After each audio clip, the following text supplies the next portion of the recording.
Hello and welcome to the Female Founder Friday podcast with me, Lindsay White. I'm passionate about helping female entrepreneurs be great leaders, build high-performing teams, and create inspiring workplace cultures through innovative talent programs and practices.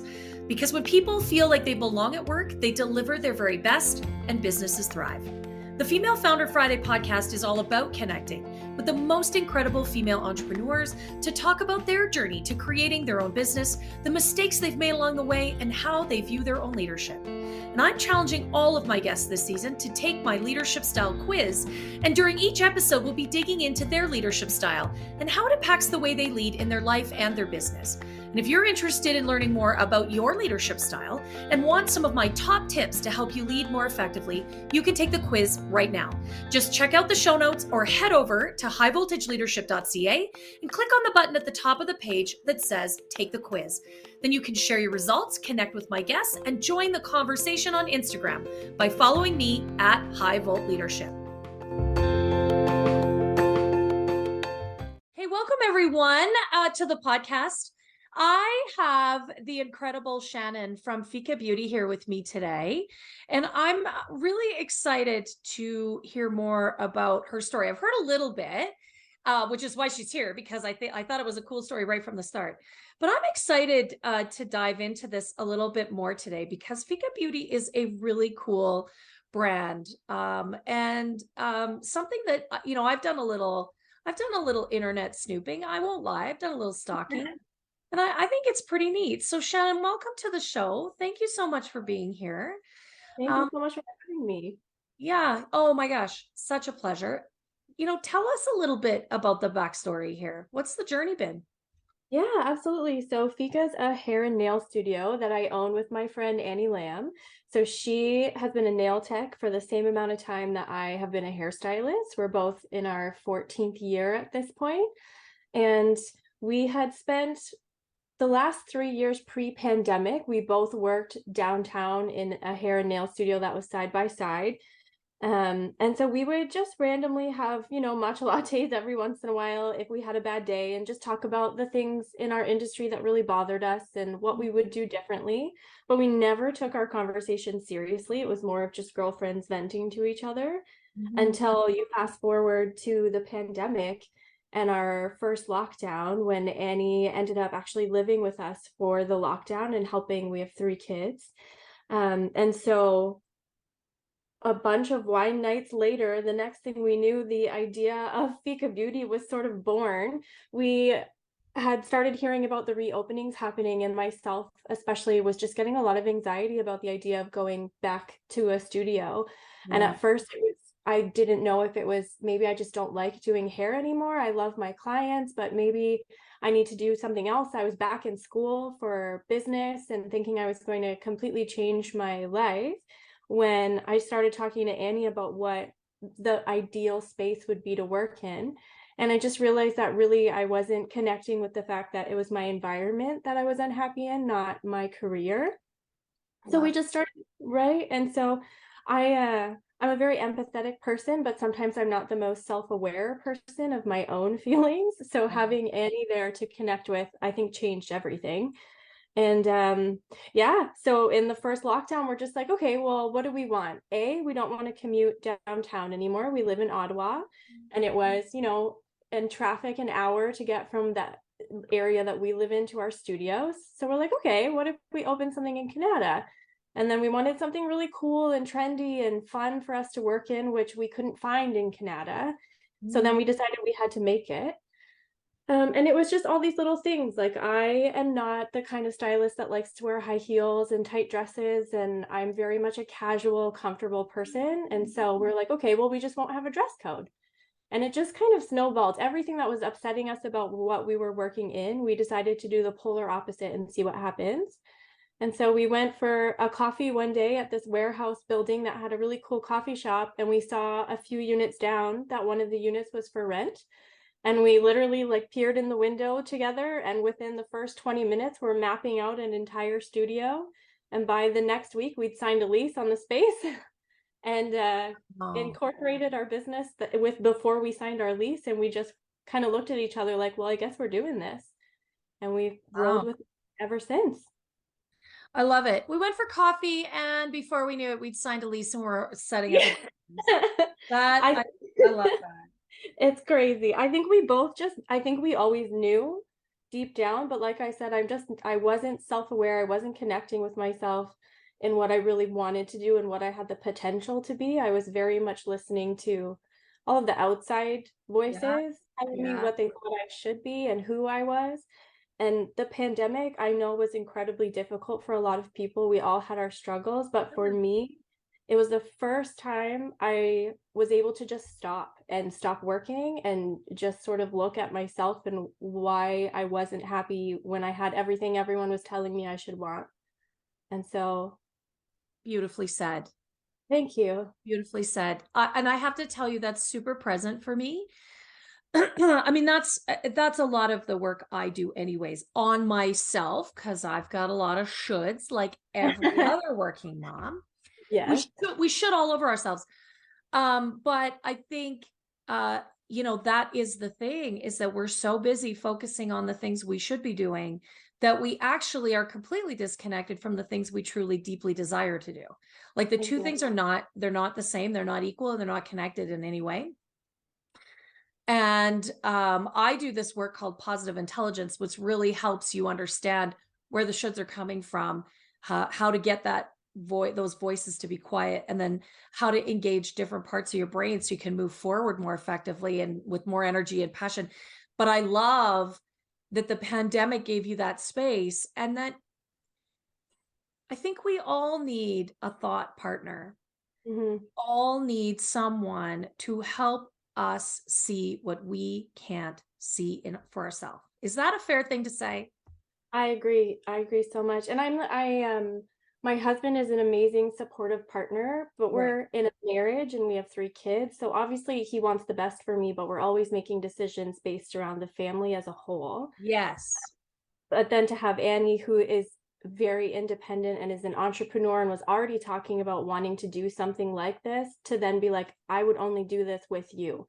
Like, I need you to do this with me. And to have someone see all of these different aspects within myself, and then to have my husband be like, well, yes, this is the obvious decision. Like, we will figure this out. Just go for it. The two of you together is what you've both been waiting for. And we just clicked, and we balance each other so well that we say it all the time. We're still 2 years in, and I couldn't do this without her. And she would say the same about me. I So, love that. No, I think those are the best kinds of business partnerships. And I work a lot with, female founders who are the primary business owner, at least the majority. Their partner might be their husband or spouse of some kind might be, but when I find I see beautiful partnerships, there's that connection, but there's that play, and there's also the balance between, I don't have what that other person has, so they sort of complete the thought process for me, and I, on the other hand, complete the thought process for them. And there's deep respect in acknowledging and leveraging the differences. And I've had a few great partners on this show, and that is the golden thread that I see through each of those partnerships, is that you respect the differences. going into it, you're definitely in a honeymoon phase where we're both just so excited and we're so in love with our idea. And so we're just doing everything together all the time. But then once the business is running and we're working behind our chairs and we're really in it, that's when we realize, like, okay, well, we can't both share every single thing. Like, we both love it and we both want to be a part of everything. But it was within the first 6 months that we were kind of like, okay, well, I paid the credit cards, but then I noticed that you paid them a couple days later. So or like we kind of need to figure out our roles at some point. And so that has been something that we've been learning, is that it's okay for us to let go of parts and really trust each other, because we're friends first. We'd never worked together. So that has also been a fun learning curve, is that we both love the business so much, but exactly like you said, we had to dive into who we are as individuals and what our strengths are as individuals and what we enjoy as individuals, and then sort of divide and conquer the business that way. Yeah, you know what? What a great point. Like, you have to respect the individuality and what each person brings. And I had this conversation with another client I was working with last week. You have to be able to lean in at moments in time to those difficult conversations. Like, conflict is not a 4-letter word, was what we Yeah. talked about last week. And that, hey, this isn't working, which is often an uncomfortable conversation, even if you're besties. Yeah. How are we going to fix it? We both want it to be awesome. Let's approach it from that perspective. Yeah, exactly. And so I think that's one of mine and Annie's strengths is we're both very good at being direct and honest and blunt without hurt anybody's feelings getting hurt. It's just like, okay, this is what happened. This is how I think we should fix it. Do you agree? Yes or no? And then we move on to the next task. Yeah. There's no dwelling. I think that, first of all, I think that's amazing in any relationship. Like, let's be clear, being business partners is as deep and meaningful as a relationship as any other, right? Yeah, we say we're married. A lot at stake. Yes. There's a lot of money. There's a lot of money on the line. Yes. But I think the point that you've just so beautifully articulated is that you can have the difficult discussions and you can have them in a really productive way. You got to take some of the emotion out of it, or emotion out, or acknowledge emotion. Okay, it was hurtful to me. I felt kind of disappointed when it made me frustrated that you, like, if you can confront the emotion or just step away from it and be like, hey, we don't have any cash flow right now because we both paid the credit card. So things are going to be a little tough this week. No lattes. No lattes this week. How are we going to fix that? Not assigning fault, not assigning blame. Yeah. We just need to figure out the solution, and we need to move forward in the most productive way. So I really love that is the style here. And I think we're going to talk about leadership style in a minute, which is awesome. But I just want to acknowledge that's just, being clear and straightforward with each other in your communications, always the right road. 100%. Yeah, I love it. Okay, so speaking of leadership style, we're going to talk leadership style quiz. And we're going to find out what Shannon's leadership style is. I'd also be curious about Annie's style. I mean, she's like the unwilling participant here. She's totally part of this conversation, even though she's not in the call today. I tried to convince her. Yeah, right. She's sort of the more silent partner. I totally respect that. Sometimes I have partners that want to come together, and then other times a partner's like, no, I don't need to be the face. Thanks. So Shannon took the leadership style quiz that's available online. You can find the link in the show notes. You can go right now to highvoltageleadership.ca. There's a little orange button at the top of the homepage that says take the quiz. You can do it. It takes just a few minutes. You can find out your leadership style. I also am going to send you some of my top tips for your leadership style, so you can be a better leader like today, basically. And then you can absolutely compare, contrast, follow along, because Shannon's going to tell us what kind of leader she is. Yeah, I have to say I loved that quiz. I actually got Annie to take it as well, because when I took mine, I was like, it's so spot on. I love it. You need to try it. So we both took it. And I am a coaching leadership style. Love it. And Annie is supporting leadership style. I can see how those two would fit together very, very beautifully. So what does it mean then to you to be a coaching style of leader, in your partnership, in your business? And you said you got 3 kids, which is essentially like running a business. Yes. I think I looked at it 2 ways. Before I read the paragraph, I was like, oh, being a coach, that makes total sense, because I love to teach. I love to help our employees grow. I'm very much let's have one-on-one meetings and talk about your 6-month and 1-year goal, personally and professionally. And then let's make markers of when I can check in on you and what I should look for to make sure you're on track. So we just did that with our entire team. It's my favorite thing. And then Annie and I also will have one-on-one meetings where we'll do the same thing with each other. So I was just like, that's perfect. And then we have, as we've been delegating roles, sort of named myself more in that CEO position where I'm sort of the forward thinker. I'm Yeah. kind of coming up with our game plan for the next 1, 5, 10 years and figuring out how to make that happen. Love And it. then Annie comes in and it's just like a fountain of ideas and different ways that we can go after the projects that I'm coming up with us to do. So we just like flow into each other so well. Love it. Oh, that's just brilliant. I really love I love that the quiz made so much sense. I mean, and I've said this before on the show, so if you listen all the time, you'll hear it. But we, depending on the situation, we have to be a different style of leader in each moment, right? Situational leadership. So your strength is the coaching space, her strength is the supportive space. I'm Mhm. sure there's moments when that switches a little bit.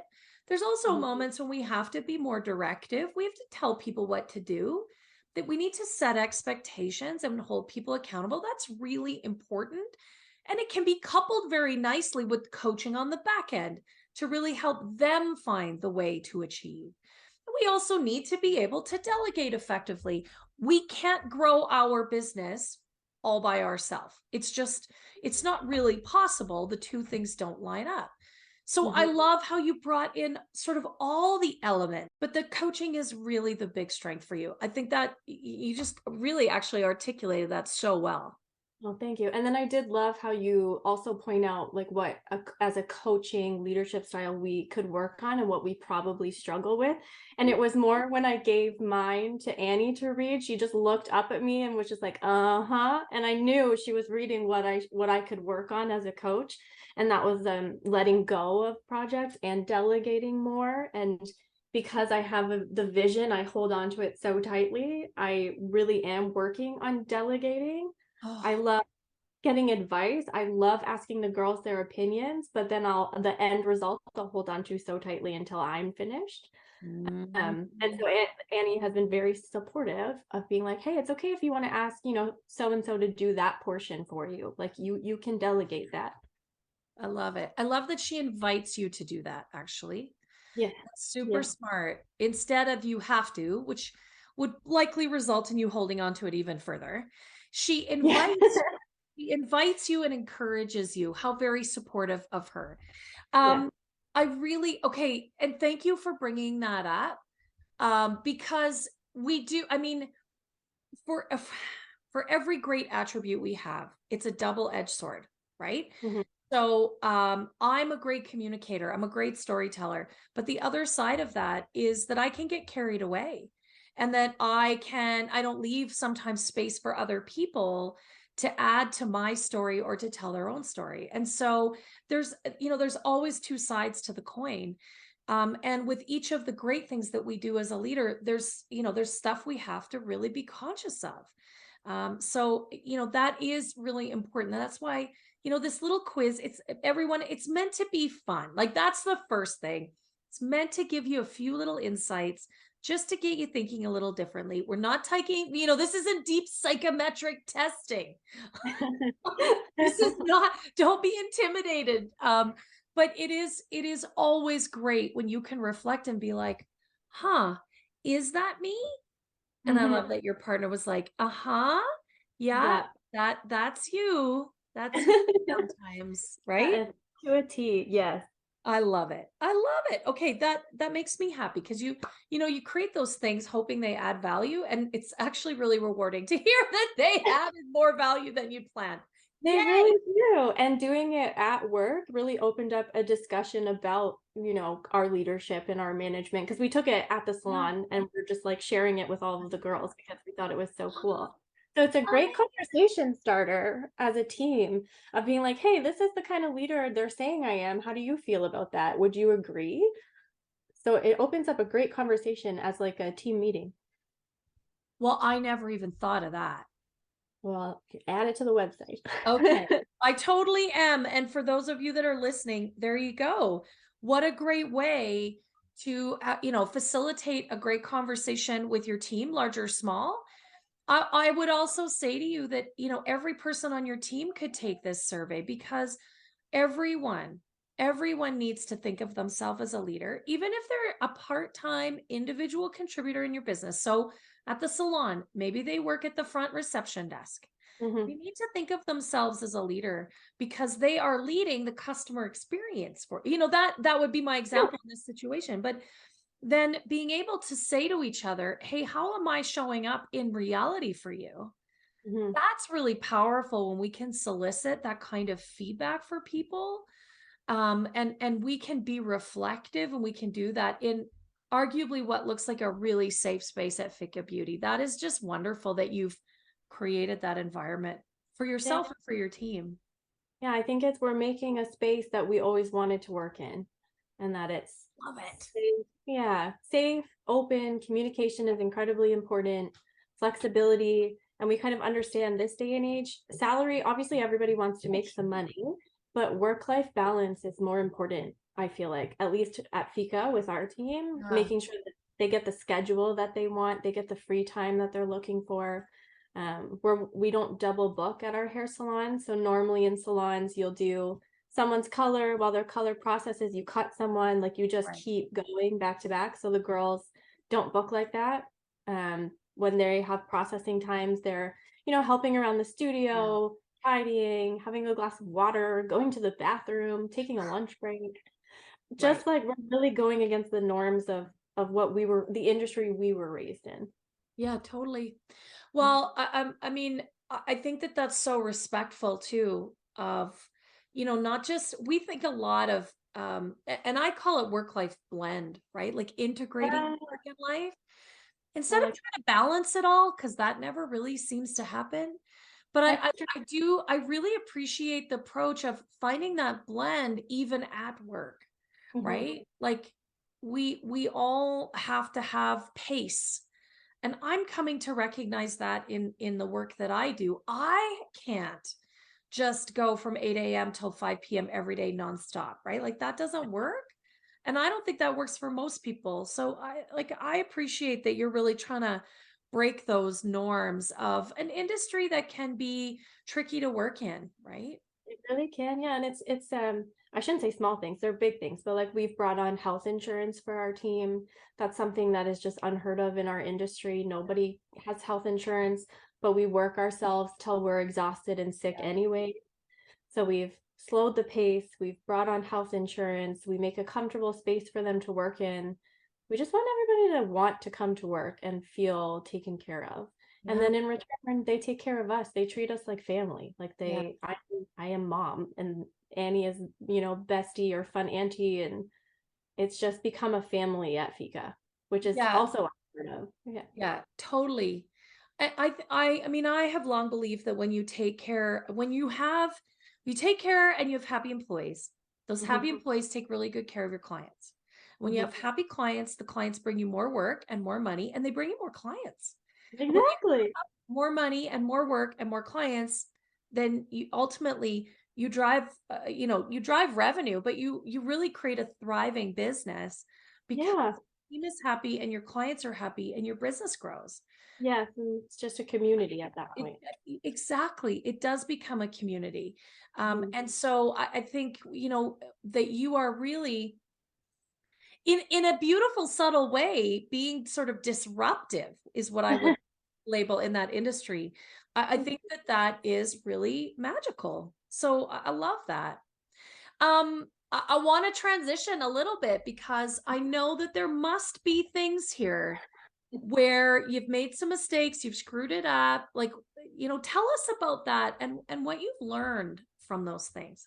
Yeah, absolutely. It's funny that you would say disruptive, because it's true. Everything we're doing, we're saying we're going against the grain, but we are so timid, Mhm. um, that we don't want to rock the boat or upset anyone. We just kind of want to do our own thing and hope that people will kind of catch on and decide to do it too. Mm. Um, but yeah, so over especially the last few months, Annie and I were just discussing this morning, how we both we both very much care about people, almost to a fault at times, in that we don't want to hurt anyone's feelings. We don't want to overstep any boundaries, but we've learned as business owners, we have to be a little less timid and a little more vocal about what's needed. So in things like, we hired, let's say a bookkeeper, and just we're like, okay, you're a bookkeeper, you have, resources, you've done this, you know what you're doing, we trust you, and we'll just send you our numbers every month and you do the bookkeeping. And so we did that for a year. And then we get our accountant to do our taxes, who is amazing. And she was kind of like, so this is all a big mess. This is nothing is where it needs to be. And then we ended up having to spend thousands of dollars with our accountant as she and her team fixed it and then found us a new bookkeeper, which is all part of learning and growing. But it's because we didn't want to be like, hey, are you doing this right? Hey, can we check in on this? It was kind of like, we hired her, she's doing it, let's let her do her thing. So now it's like, okay, no, we need to be a little more forceful and in control. So that has been something we're both working on. We never want to hurt someone's feelings, but it's also like, our website is amazing. The people we've worked with to create our website are so talented. But when we first did it, we were so shy to like make any big changes that we then, a few months later had them rebrand the whole website, because we were like, okay, you know what? We actually know what we want now. Let's like be really direct and say it. And even now it's like, when we want to make a change, we're so scared to email them to be like, hey, we want to do XYZ, that we have to like pep ourselves up to be like, no, it's okay, let's email them. That's what like they're paid to do. So it's just things like that, like not being timid and not being worried about upsetting someone when you're just asking them to do their job. Yeah. And that's something we're working on.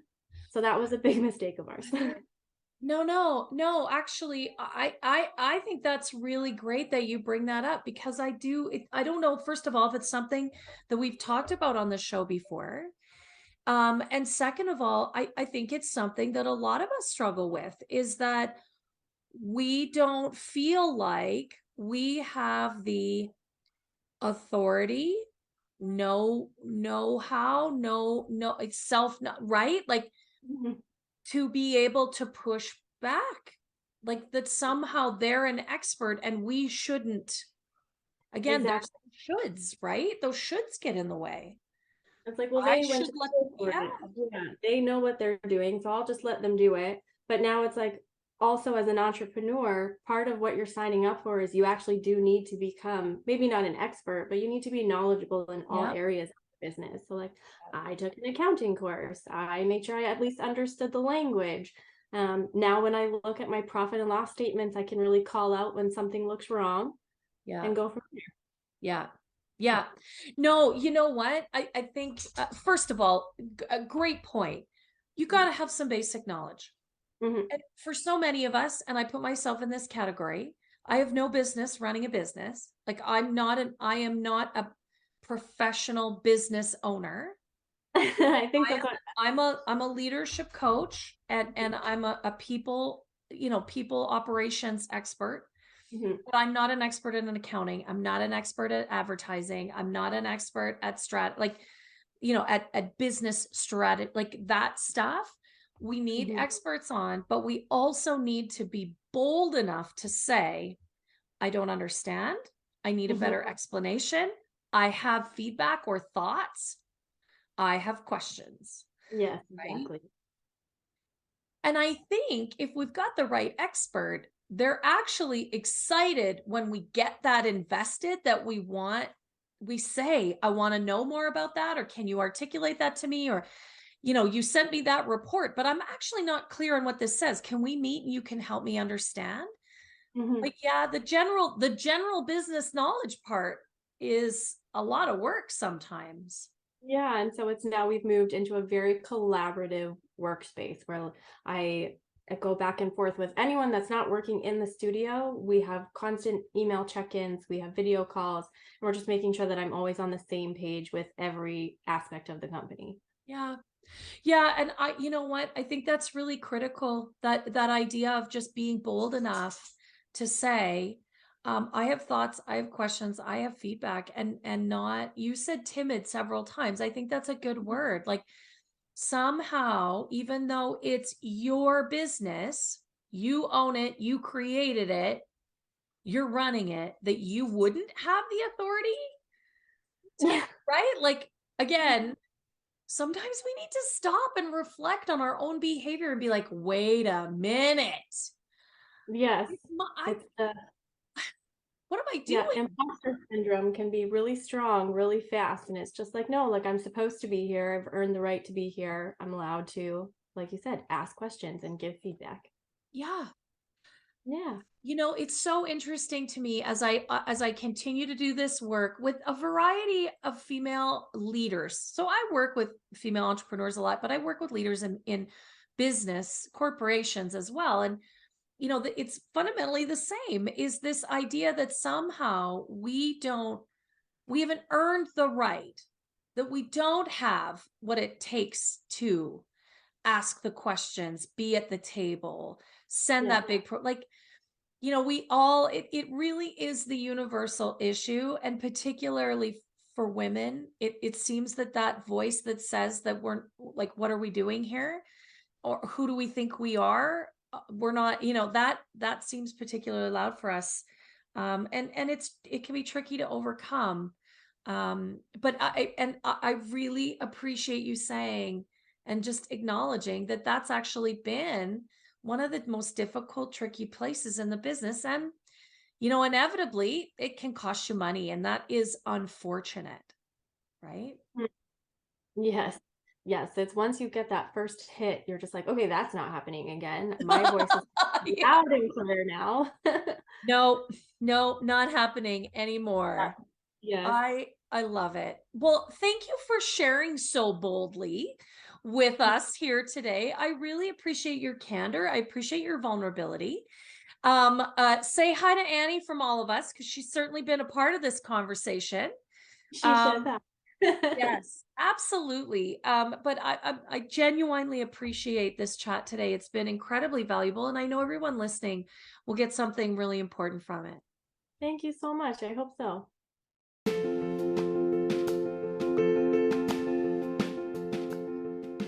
Well, thank you so much for tuning in today. I sure hope you enjoyed listening as much as I did hosting this conversation. And if you did enjoy today's episode, would you do me a favor? Would you give the episode a 5-star review and share it with all of your friends?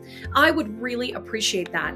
I've got a goal to impact 1,000 female founders, and with your help, we can really amplify this message. Thanks again for being a part of the show, and don't forget to connect with me and all of my guests on Instagram at High Volt Leadership. We'll see you next Friday.